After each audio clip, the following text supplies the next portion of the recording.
How to fix something went wrong in TikTok. Hey everyone, welcome back to our channel. This is Rose and let me guide you to fix something went wrong in TikTok. Without further ado, let's get started.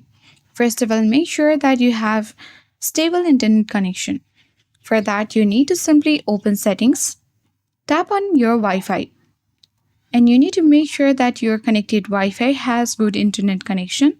If the Wi-Fi is weak, you can switch to mobile data to see if the problem is fixed.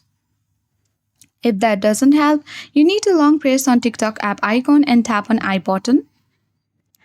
This will help you access app info page. Now tap on storage uses and tap on clear cache. Once done, you need to come back and then exit from the setting page and make sure that you exit and reopen TikTok. With this, your issue might be resolved. If not, you can easily reinstall TikTok. If this step worked, great. Thanks for watching and make sure that you like, subscribe and share to your friends and family. See you next time.